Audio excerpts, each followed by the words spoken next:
Hi, Lester, Wisher here. Pain compliance techniques in martial arts. There are a lot of them out there, so there are a lot of different types of pain compliance techniques that are used in martial arts. Various types of locks and holds, striking nerve points, what we call China techniques, which is basically a form of grappling involving locks, holds, and sealing. But in most of those cases, there is the option to take something that is a pain compliance technique and actually move it along to a point where it becomes a damaging technique, and that must be borne in mind during this video. There are also a lot of pain compliance self-defense weapons out there, available out there. One of them that I've seen quite a bit turning up in various YouTube videos recently is a weapon known as the Stinger Whip, which is a short length of steel braided cord serving as a whip with some percussive elements on the handle. Another of these pain compliance self-defense based weapons is the sjambok, and I've got an example of one of them here.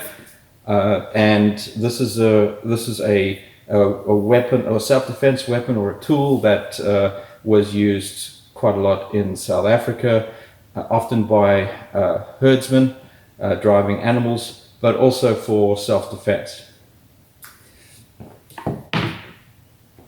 Does pain compliance work?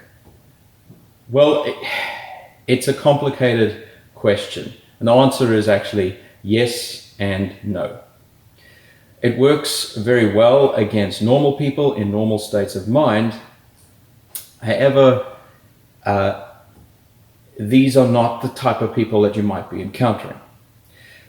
What a typical untrained person might assume about pain compliance techniques and weapons is that if it works on me, then it's definitely going to work on an aggressor. The problem is that many aggressors are not normal people in the sense of the word. In other words, they don't respond to pain in normal ways. Many aggressors that you might face on the street are hardened criminals, psychologically unstable, drunk, drug users, or all of the above. Pain compliance does not work well against well-trained people and all people under the effect of certain atypical states of mind that may either be consciously engaged or maybe as a result of drug use or mental health problems. There are many studies that have shown that physical training increases pain tolerance. In addition, mental discipline increases pain tolerance. If you think of a professional fighter fighting in a bout, being exposed to pain, typically that would be beyond a normal person's pain tolerance, and yet this does not stop them from fighting or from performing well. Certain drug-related, mental health-related, and self-induced mental states also increase pain tolerance. So when pain-based techniques are used, there should be some tactical considerations that must be addressed, and we'll talk a little bit more about them later. But I've spoken a lot about training increasing pain tolerance, and there are plenty of studies to support this. But what about my own pain tolerance and my pain threshold? Well, first we have to decide on a way to measure that. Fortunately, there have been at least 2 studies that have used a specific piece of equipment and a methodology to measure pain threshold and pain tolerance. And these are the studies that I'm going to reference. So one of those studies in particular is entitled Electronic Pressure Algometry of Deep Pain in Healthy Volunteers. And I'll leave a link to the study in the, or leave a description of the study in the video description below. But simply, it was an investigation into deep pressure pain threshold and pressure pain tolerance, measured using pressure algometry at the mastoid process, which is a little bony nodule just behind the ear, the external malleoli, which are the bony lumps on the sides of your ankle joints, and the sternum in 24 healthy volunteers. The algometer consisted of a force displacement transducer with a 0.25 square centimeter pressure tip linked to a recorder. Now in our case, what we had access to was an electronic force, digital force gauge, and what I did for it was to just basically machine a little probe tip, which out of steel, with a 0.25 square centimeter area, and this was just screwed onto the top of the the port, and this was then applied to those various areas. Something to note is that the probe was made out of steel, whereas in the studies the probe was made out of a type of plastic. So let's have a look at what the tests look like.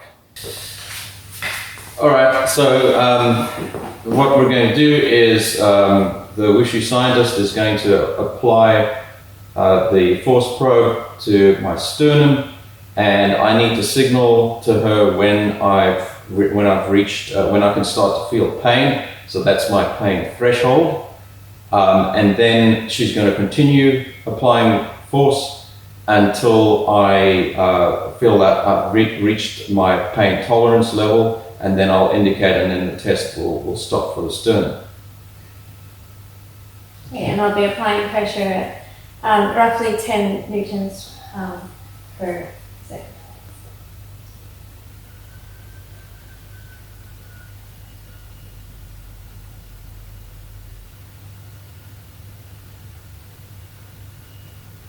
Okay, I'm starting to feel pain. Number 2. And stop. 120.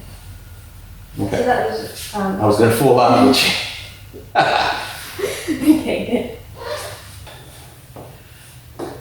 Alright, so we're going to repeat the sternum test only for pain tolerance though. So upper threshold, not the pain threshold, but pain tolerance, because I nearly fell out of the chair the last time. So we're I've got my back against one of the pillars in the school, so we'll redo that test and just look at pain tolerance. You might have to stand over there to get behind it.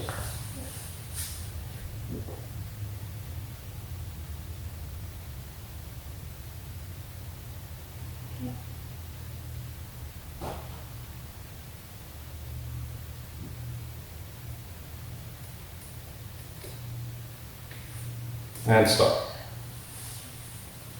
That was over 130.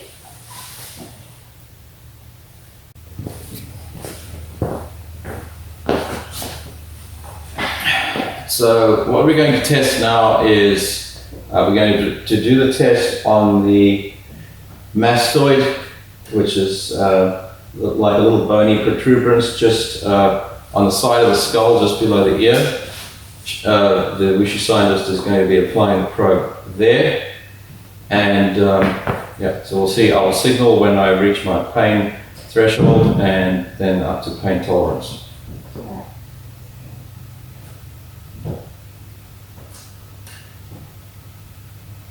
Tap, pain, and stop. Okay, so it's 37 and 61. Okay. So we're going to repeat the test on my left malleolus, which is the bone on the outside of the ankle, and or at least in this case it's the external or outside malleolus that we're going to be testing on. There are of course two, and we'll see what my pain threshold and my pain tolerance is. I'm going to be standing for this test because it's just easier for me to maintain pressure on my foot that way.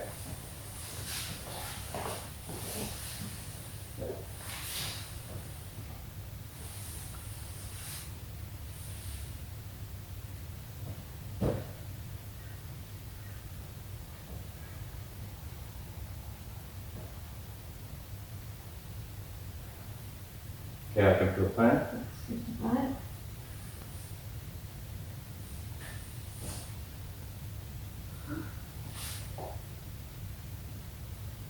And stop. was December 10th. Okay. Yeah.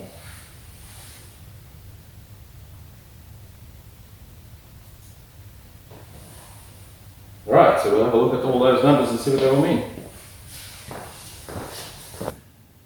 Now, one caveat from the tests is that, as I mentioned, the probe tip that I made for our device is made out of steel instead of a plastic. Now, plastic has a little bit of give to it. It's slightly more flexible than steel. So this more than likely had a significant effect on the tests. It's more than likely that my pain tolerance and threshold performances would have been much higher if the probe had been made out of Teflon, which was what was used during the studies. But for what it's worth, let's look at the data that we have. Now, as you can see from the data, my pain threshold, while high in some cases, was not unusually high. It was actually lower than the average in the case of the tests involving my mastoid process. Now, just a reminder, pain threshold is the point at which you start experiencing pain, and pain tolerance is how much pain you can endure. So there are two different measures. Pain threshold is the point at which you start to experience pain, and pain tolerance is how much pain, essentially how much pain you can take. However, the interesting thing about these tests was that my pain tolerance for the tests performed against my sternum and my left malleolus, the bone on the outside of my ankle, was far higher than the highest recorded pain tolerance in the reference study for those two tests, while my mastoid process pain tolerance was fairly average. This interesting result may actually be indicative of the type of training or some of the training that I do. Iron body and traditional conditioning training. The locations on my body that tested high for pain tolerance, the sternum and the malleolus, happen to be areas that I routinely target using traditional iron body training techniques, or are areas, in the case of my malleolus, are areas that are close to areas that are conditioned regularly as striking surfaces, in the malleolus's case in terms of various types of kicks. Whereas the mastoid process is not in an area that I train directly. And this is something that I found quite interesting. So let's talk a little bit about pain threshold. Many people may assume that the aim in martial arts training, when we're training iron body training or traditional conditioning training, is to become numb to pain, to increase both pain threshold and pain tolerance. This is not actually true, because becoming desensitized through nerve damage or otherwise is counterproductive and can actually decrease one's sensitivity to an opponent and thus one's reaction speed, especially tactile response times. However, a fighter's pain tolerance, which is a product of discipline, mental state, and training, should be high in order to endure the pain that comes with the territory. So I've mentioned mental states a number of times already. There are many studies and thousands of anecdotal stories out there that suggest that unusual mental states, whether the product of drug use or psychological conditioning, can have a significant effect on pain tolerance. The tests that we performed were controlled, and my mental state was quiescent. I was calmly seated or in a stationary position in all cases. This is not the kind of mental state that I would be in if I were in a desperate situation. So what would a little adrenaline do to my pain tolerance and threshold? Well, the adrenal response's pain dulling effect is well known and documented. My pain tolerance should be much higher when I am experiencing a fight or flight response. But how to test that?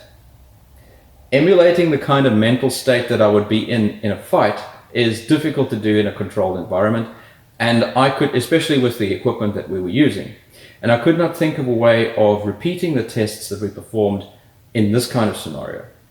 However, I wanted to demonstrate what effect, if any, exposure to pain would have on my physical performance. So I decided to get the wushu scientist to open up on me with a sjambok during a short bag work session to see what effect, if any, this would have on my performance on the bag. The sjambok is, as I've mentioned before, a well-known South African weapon used by cattle herders and also as a self-defense weapon. And there are actually a number of videos on YouTube of various YouTubers testing this out, and one in particular that springs to mind, and I can't remember what the title or the author of the video was, but he had someone test a sjambok against him, and he routinely tests various things of this nature to see how much pain they cause, and he rated this as one of the most painful things that he's ever encountered. And this is what the tests look like. Okay, so what we're going to do is we're going to start the timer. I'm going to start doing some work on the bag as soon as the timer starts. As soon as the timer starts, the wushu scientist is going to come and try and stop me from working on the bag using the sjambok and see what kind of an effect it has on my performance on the bag. Okay. Yeah. So we've got a 10-second lead in.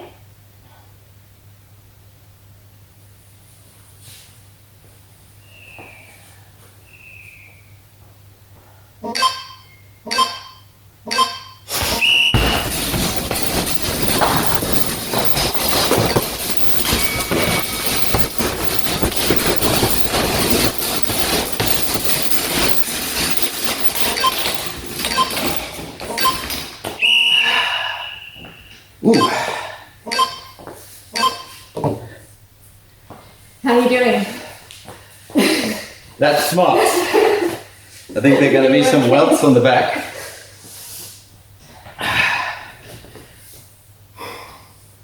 What was the bag work looking I like? don't think it really changed. Okay, we'll have to see. But maybe what we'll do is just take a look at the back. I think I got you one on there. Are there any marks? Yeah, they're There we go. they'll grow. You can see a little dent there. And let's see what the back looks like. Ouch, yeah. 1, 2, 3. Can you see? Yeah, that one's getting good. Alright. Just make sure that we've got that. I'll Maybe just stop it. take the don't stop. Take the camera. Okay. And we'll just Just show us again. Yeah. Yep. That's a nasty one. And then, yeah.